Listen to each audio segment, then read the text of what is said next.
성지가 좋다 국내편. 이번에는 드넓은 들판이 펼쳐진 익산에 왔는데요. 북으로는 금강이 흐르고 남으로는 만경강이 흐르는 이곳에 은혜의 물줄기를 따라 흘러들어온 복음은 곳곳에 믿음의 싹을 틔우며 이 땅을 더욱 풍요롭게 만들었습니다. 그리고 그 신앙심은 이 작은 시골 마을에 독립에 대한 뜨거운 열망을 불러일으키며 마음을 하나로 모으기도 했는데요. 비옥한 터전을 이룬 만큼 풍성하고 아름다운 복음의 열매를 맺은 익산. 평온한 오늘이 있기까지 그 자리를 지키며 시대를 밝히는 횃불이 되어왔던 남정교회를 중심으로 익산시 복음의 역사를 함께 돌아보며 은혜의 발자취를 따라 걸어보도록 하겠습니다. 자, 그럼 출발해볼까요?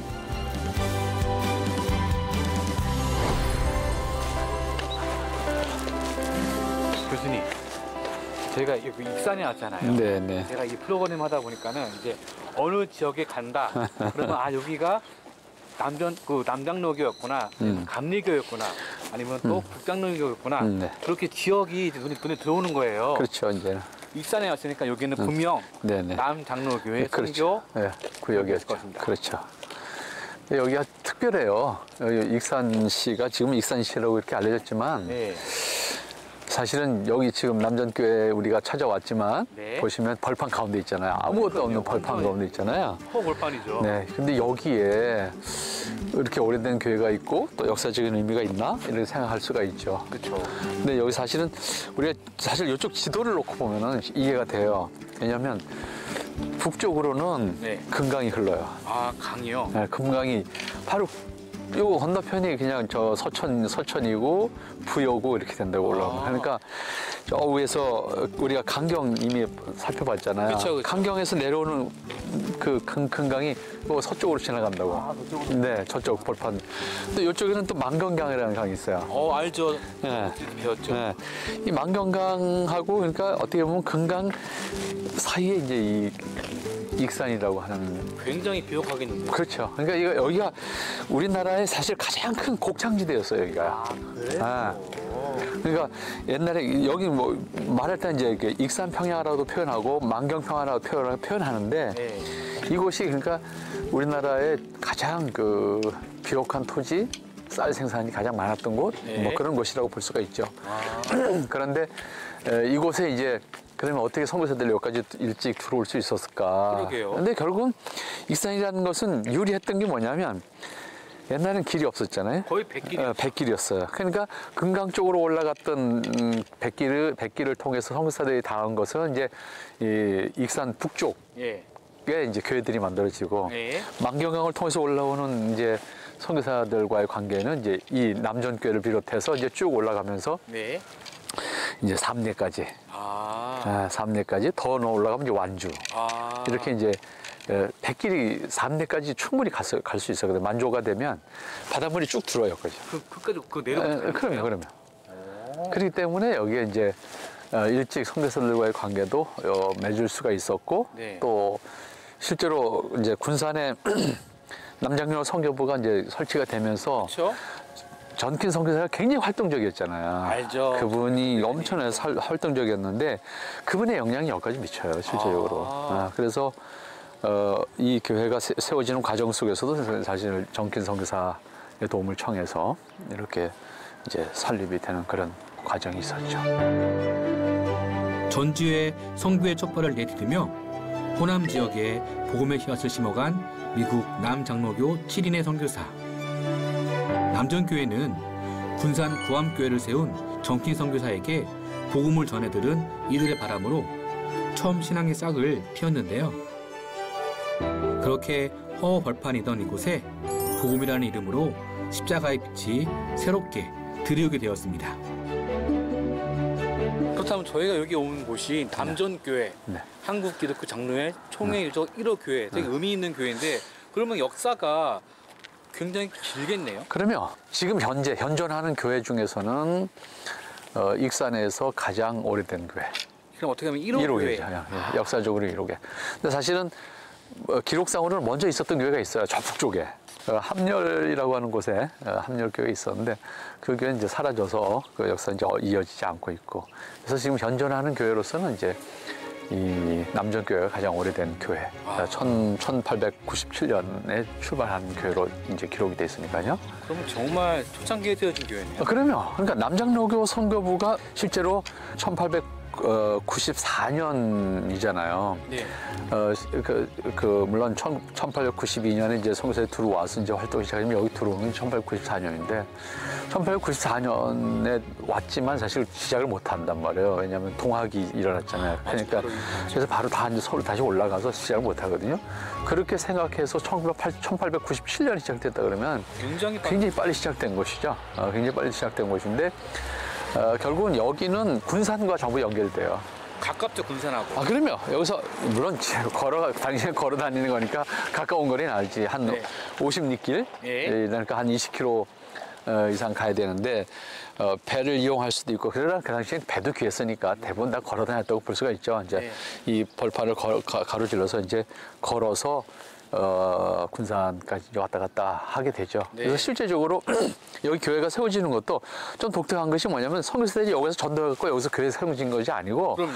여기 신자들이 여기 사람들이 군산회로 교회를 다녔어요. 반대로. 그렇다면은 그 네. 신자들이라는 분들이 먼저 어떻게 복음을 받아들였대요? 그것은 사실 기록이 없어요. 기록이 없어서 정확하게는 몰라요. 정확히 모르는데 다만 이제 이 교회는 그래도 다행스럽게 우리나라 전체 교회 중에서도 사실은 초기 기록을 다 가지고 있는 교회가 몇 개 안 돼요. 대부분 다 소실되거나 6.25 때 소실되는 경우도 있고 또 간직하지 못해서 없어지는 경우도 있었고 그런데 이 교회만큼은 첫 당회로부터 다 있어요. 유일하게 몇 개 안 되는 교회 가운데 하나예요. 그래서 기록물이 굉장히 중요한 교회입니다. 그래서 그런 기록물을 가지고 있는데 그 기록을 통해서 보면 7명의 신자가 다녔어요. 여기를. 여기서부터 이 교회예요? 이 교회가 만들어지는 과정 속에서 네. 이 마을 사람들이 7명이 군산의 정킨 목사님, 선교사님이 목회하는 그 구암교회를 다닌 거예요. 야, 50리길. 야. 거기를 다니다가 거기에 이제 교회가 이제 커지니까 네. 커진다고 하는 것은 여기 사람들이 그 주변 인근 사람들이 거기까지 가는 거잖아요. 게다가 요 만경강 건너편에 송지동 교회라는 게 있어요. 예. 그게 김제에서 또 제1호 교회야. 그게 역시 구암교회를 다니는 사람들이 구암교회 사람도 많고 자기 마을에서 가는 사람이 많으니까 결국은 송지동에 마을에다 자기들 예배 처소를 다시 만들어서 독립하게 된 거죠. 머니까. 머니까. 그러니까 여기 교인들은 또 여기서 이 마을에서 다니는 교인들은 구암까지 가는 것보다는 송지동까지 가는 게 더 유리하잖아. 그래서 송지동도 같이 다녔어. 그러다가 이제 우리도 그럼 독립하자. 그래서 여기가 이제 독립하게 되는 과정 속에 이제 정기정사를 불러서 교회를 정식으로 세우게 되는 그런 과정을 가지게 되죠. 그래서 이윤국이라고 하는 분의 이제 집에서 처음 예배를 드렸다라고 하는 기록은 있어요. 그러나 7명의 이름을 몰라. 아이고, 7명은 7명이라는 기록은 있는데 7명이 누구인지는 사실 몰라요. 그래서 그렇게 시작된 교회가 이 교회예요. 그러니까 어떻게 보면 역사적으로 굉장히 남장로교 초기 교회, 구암교회가 이제 구암동으로 나오면서 그 군산 시내에 남는 이제 개복교회나 이 교회 이후에 이 만경강 줄기를 통해서 올라오는 이제 과정 속에 이제 송지동 교회, 그 다음에 여기 남전교회가 이제 만들어지게 되죠. 그래서 이 남전교회는 이제 행정구역산 저도 익산으로 속하다 보니까 익산 지역에 이제 최초의 교회를 지금 남겨지게 되죠. 전긴 선교사를 통해 남차문 교회라는 이름으로 시작된 남전교회. 남장로교 선교부에 7인의 선교사가 있었듯 남전교회에는 7명의 초기 성도가 있었는데요. 초가삼가 안에서 싹튼 신앙은 그렇게 익산 최초의 교회가 되었습니다.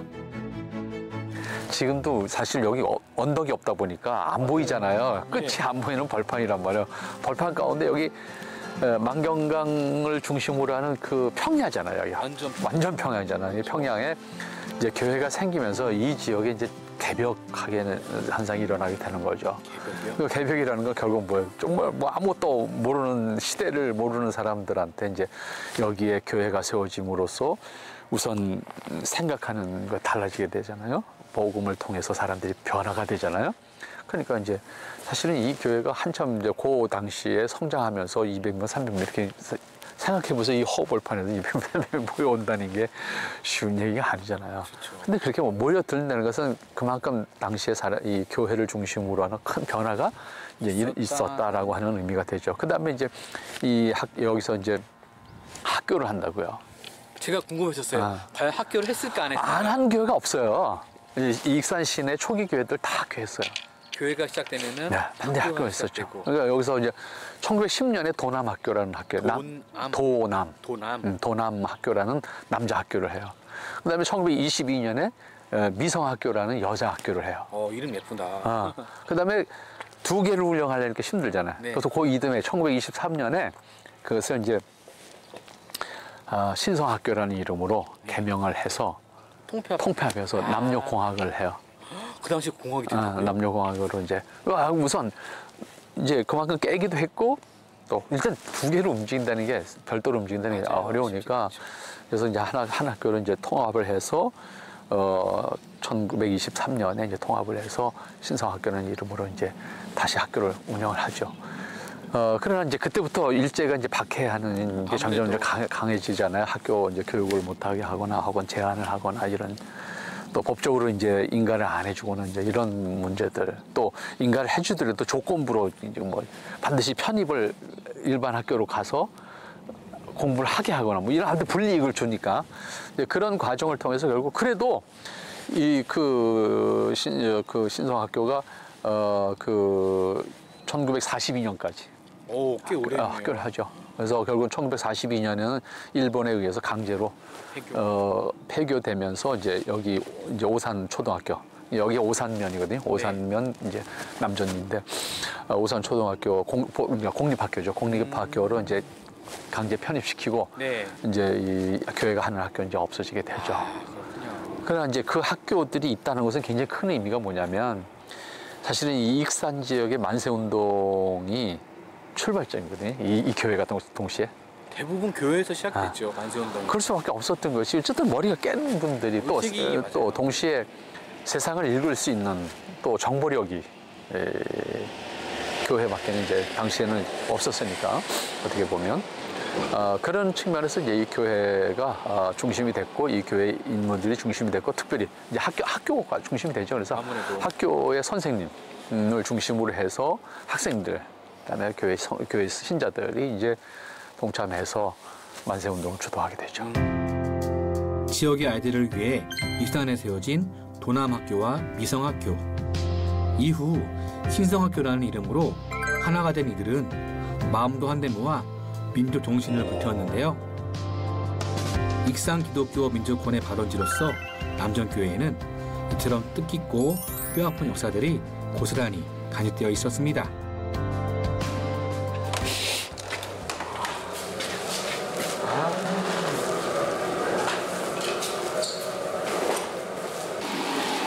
교회가 자료들을 이렇게 전시해놓고 여기 있네요. 도남학교 여기 말씀하신 것처럼 도남학교가 이렇게 있네요. 신성학교도 있네. 그러니까 신성학교 남학교잖아요. 여기가 이게 이제 그 통합해서 도남학교하고 미성학교하고 와서 이제 통합해서 신성학교 됐죠. 100년이 훌쩍 넘는 세월 속에서 복음의 소망을 품고 민족의 아픔과 수모를 견뎌가며 울고 웃었던 남전교회의 지난 날들. 그 안에서 끊임없이 성장해온 남전교회를 확인할 수 있었는데요.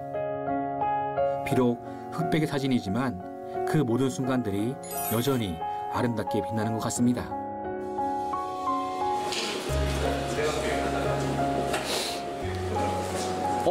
저 김인정 목사님이잖아요. 네. 저희 그때 한산에서 서천 한산에서 거셨던 이분이 서천 분이고 이분이 이제 요 바로 건너편에 이제 김제 용지면 신살이라고 하는 곳에 이분이 고향이에요.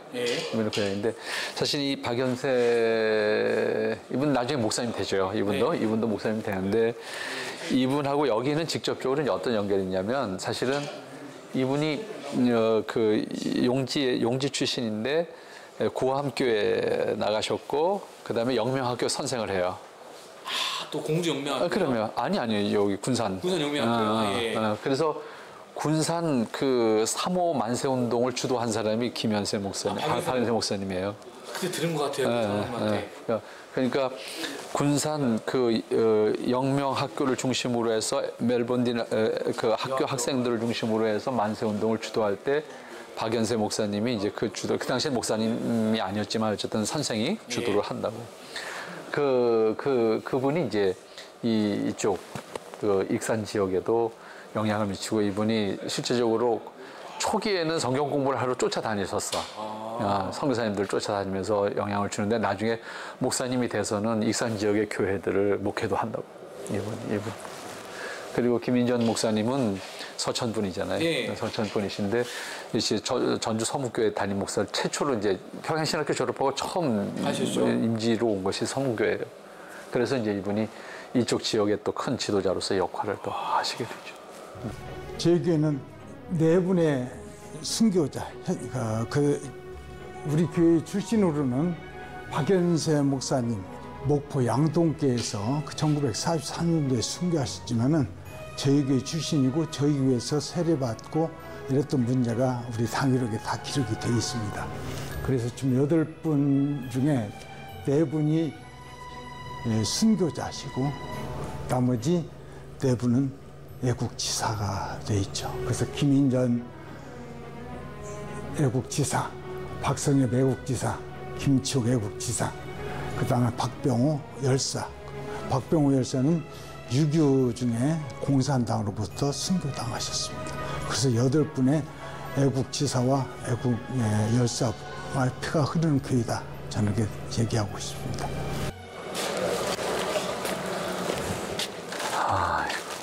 진짜 저희가 각 지역을 가면서 또 교회를 방문하면서 느끼는 것이 진짜 희생 없는 교회가 없고 또 그 교회에서 그런 헌신과 그런 아픔들이 있었기 때문에 그런 신앙들이 이어져 올 수 있었지 않았을까. 그러니까 위기 시대에 교회가 어떤 역할을 했냐 그거거든요.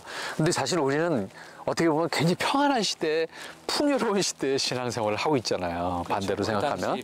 그러면 확실히. 그런 의미에서 그 위기 시대에 우리 신앙을 계승시켜주고 또 어떤 의미에서 우리 신앙을 지켜준 거잖아요. 네. 그분들의 역할들은 우리는 너무나도 편안하게 혜택을 보고 있고 누리고 있다. 뭐 그렇게 표현할 수 있죠. 오늘 현재 우리의 모습은. 그러네요. 진짜 근데 더더군다나 저희가 그것을 잊지 않고 기억을 해야 되는 것이 그것이 잊지 않고서는 저희가 있을 수가 없는 거니까요. 그런 것들을 저희가 진짜 확실히 기억을 해야 되는 것이고 노력을 해야 되는 거고 저희가 일부러라도 찾아봐야 되지 않을까. 그러니까 우리가 우리 멀리 가서 성경적인 배경을 찾아보는 것도 중요하지만 네. 좀 더 직접적으로 가깝게는 우리 신앙이 어떻게 개성됐느냐라고 하는 우리 안의 모습 네. 그걸 찾아보는 것도 굉장히 중요한 의미도 있고 또 신앙적 교훈도 된다 그렇게 생각할 수 있겠죠. 아까 말씀하신 그 문용기 열사님 가지고 옆에 박영문 열사님, 장경준 열사님 이렇게 있는 것을 보면은 저희가 참 이분들 이렇게 교회가 이런 비석이라든가 아니면 기념물들을 이렇게 기념하고 남겨두는 것에 대해서는 참 잘한 일이고 또 이렇게 해놓으면 우리가 와서 또 한번 읽어보고 또 되새김해야지 않을까 싶습니다. 그렇죠. 이게 뭐 만들어지지 오래된 건 아닌데 사실 제가 처음에 왔을 때는 없었던 것들이거든요. 네. 근데 이제 하나씩 이제 한국 교회가 뭘 해야 되느냐라고 하는 것을 생각하는 것 같아요. 근데 사실은 이분은 아까 말씀드린 것처럼 그 도남학교의 선생님이셨거든요. 선생님으로서 먼저 깨달은 거죠. 그다음에 이분 개인의 역사를 보면 사실은 단순한 선생님으로서만이 아니라 이미 크게 깨우침이 있었던 분 같아요. 그러니까 이분 개인의 어떤 역사를 찾아보면 그래서 이분이 그 군산 영명학교를 마친 다음에 31살인가는 목포를 또 가셔서 목포의 그 영어학교에서도 한문을 가르치기도 하고 또 학생을 또 잠시 31살인데 있기도 하고 굉장히 활발하셨네요. 활발하게 활동하시면서 그 당시에 이제 그 뭡니까? 이승만 당시에는 그 이승만이 그쪽에 무슨 계몽 강연을 하러 왔다 그래요. 근데 그 당시에 이승만이 그 계몽 강연 이후에 찬조 강연을 이분이 하셨대요. 그러니까 그 정도로 어떻게 보면 이미 그 당시에 깨었고 언변도 굉장히 좋으셨지 않았나 하는 것을 짐작할 수 있죠. 그런 그렇죠. 역할을 하셨다고 하면. 그러니까 이제 어떻게 보면 지금도 시골인데 그 당시 여가 얼마나 시골이 있겠어요? 네. 그럼에도 불구하고 어쨌든 이 교회가 하는 학교를 통해서 학생들, 사실 박영문 같은 저분은 선생님 따라온 학생이거든, 사실. 학생으로서 이제 만세운동에 동참했다가 이제 현장에서 이제 그 뭡니까? 이제 죽임을 당하는 그런 아픔을 겪게 되는 분인데, 어쨌든 이 교회 출신이고 이 교회가 기억하고 싶지 않으면 안 되는 아주 필연적으로 반드시 기억해야 될 분들로서 이제 익산 4.4 만세운동에 희생당한 대표적인 이 교회 분들이고 당시에 학생이었고 그런 분들을 이제 기념하기 위해서 만들어 놓은 기념비입니다. 남정교회는 자랑할 수 있다는 것은 그리고 역사성이 있다는 것은 1919년 4월 4일 익산의 4.4 만세운동 일본의 일제 치하에서 독립운동을 일으켰습니다. 남정교회 주도 아래. 그래서 현장에서 남정교회 문용기 열사, 박영문 열사, 장경준 열사 세 분이 순국하셨고 주동하셨던 김총 열사, 박성엽 열사는 지사라고 그러죠. 지사는 군산 법원에 재판을 받고 이제 툭 가셨다가 나중에 지병으로 옥고를 치르다가 돌아가셨다는 그렇게 기록이 남아 있습니다. 또 저쪽으로 가면 네. 저기 또 다른 비석이 하나 있어요. 이건 최근에 세운 거예요, 사실은요. 이건 최근에 세운 건데. 오래돼 보이진 않네요. 근데 저거는 또 다른 아픔이에요. 또 다른 지금 이분들은 뭐랄까요? 일제와 관련해서의 아픔이라고 하면 네. 이분은 이제 박병호 선생인데 이분은 순교비로 이제 됐잖아요. 네. 이분은 이제 순교비인데 이거는 이제 우리나라 이제 현대사와 관련해서 이분은 결국 그 6.25 때 결국은 처형을 당하신 분이죠. 처형 당하신 분인데 우리나라 현대사의 아픔은 해방과 더불어서 이념 대립이 이루어졌고 그 이념 대립에 의해서 결국은 50년에 이제 한국 전쟁이 일어나게 되고 그 한국 전쟁이 일어나면서 결국 지역 소위 그 뭐라 그래요? 공산주의자들에 의해서 처형을 당하게 되죠. 물론 이제 처형되는 과정 속에서 이제 인민군에 의해서 처형을 당했지만 가장 처형 대상 1호가 될 수밖에 없었던 것이 이분이 당시에 이제 여기 소위 좌익 우익 그러잖아요. 네. 우익의 대장 노릇을 하신 분이거든요, 이분요. 그러니까 이제 어떻게 보면 좌익 우익으로 설명하는 것 자체가 사실은 좀 어떻게 보면 모순이라기보다는 그 좀 너무 표현 자체가 어려울 수 있는 그런 것이긴 한데 어쨌든 이분이 이 교회 성도님으로 그다음에 당시에 오산 면장을 했고 또 이 익산 지역에 그 방공 부위원장인가를 하셨어요, 이분이요. 네. 그러다 보니까 이제 6.25가 나면서 이제 그 지역 그 공산주의자들에 있어서는 제일 이제 제거 1호. 제거 대상 1호가 됐죠. 그래서 결국은 이제 인민군이 내려왔을 때 이제 처형을 당할 수밖에 없었던 분이죠. 그래서 이제 이분이 그런 의미에서 역할을 굉장히 크게 하셨는데 이 교회를 위해서도 면장으로 있으면서 사실은 큰 역할들을 많이 하셨거든요. 이제 해방 이후에 정부 수립하고 그다음에 이제 지역이 이제 질서가 잡히도록 만들어가는 역할을 하시면서 이제 큰 역할을 했는데 결국은 6.25와 더불어서 희생을 당하시게 됐죠. 그래서 오래되지 않았지만 이번에 이제 비석이 여기 세워진 겁니다. 우리 미래들에게 부탁하고 싶은 것은 지금은 나 자신부터도 너무나 극단적인 이기주의가 되다 보니까 나 위에는 누구도 없어요. 그리고 친척도 형제, 어머니 밑에 형제까지만 있습니다. 사촌도 남인든지. 특히 코로나19 이후로 우리의 보는 생각이 많이 편협해지고 바뀌어졌습니다. 우리 남전교회를 통해서 우리의 미래가 좀 더 나라사랑, 그 나라사랑이 하나님 사랑에 기초해서 옳고 곧게 세워지고, 그리고 그것이 계속 이어져서 남전교회를 통하여 탐방객들이 보고 느끼는 것이 많아졌으면 합니다. 나보다 우리를 먼저 생각하며 들어올린 독립의 깃발. 그 안에 십자가의 사랑을 닮은 올곧은 기계와 정신을 다시금 돌아보게 되는데요. 참 어떻게 보면요, 저희를 둘러보면은 평온하고 평화롭고 아무 일도 없을 것 같은 진짜 그런 곳인데, 이곳에서 순교하신 분들, 또 그런 아픔을 당하시는 일들, 또 일제에 의해서 또 그런 한국전쟁을 통해서 그런 2년간의 대립을 통해 가지고 또 거기에 대한 희생이 있으신 분들이 있는 곳이 바로 이 남전교회고, 수신이 분들이 많이 있고 참 그런 아픔들이 있는 곳이 여기 있네요. 그러니까 어떻게 보면 지금도 사실 벌판 가운데 몇 집밖에 없는 데인데, 이게 그러니까 질서와 평안이 있다는 게 얼마나 귀한 건지 모르는 거예요. 여기에 어떤 이해관계나 이념 대립이 생겨서 분쟁이 일어나면 정말로 고통스러운 거예요. 그러니까 어떻게 보면 남전교회는요, 그런 의미에서 일제, 그다음에 6.25, 그다음에 사실 한국교회의 역사 속에서도 아픔, 다시 말하면 해방 이후에 한국 장로교회 분열하잖아요. 네. 이 교회가 대표적으로 그걸 보여준다고. 장로교회가 이제 여기서 빠진 것이 저 부산 쪽에 고심만 빠지잖아요. 네. 그러니까 이제 기장으로 남잖아요. 이 남전교회가 기장. 근데 똑같은 이름으로 바로 요 한 100m 바깥에 또 다른 교회가 남전교회가 있잖아요. 이건 이제 통합이고, 저쪽으로 가면 이제 중앙교회가 남전 중앙교회라는 교회가 있어요. 요건 합동이고. 네. 그래서 이제 기장으로 분열될 때, 그다음에 통합으로 분열될 때, 통합과 합동으로 분열될 때, 세 교회가 한 마을에 있어요.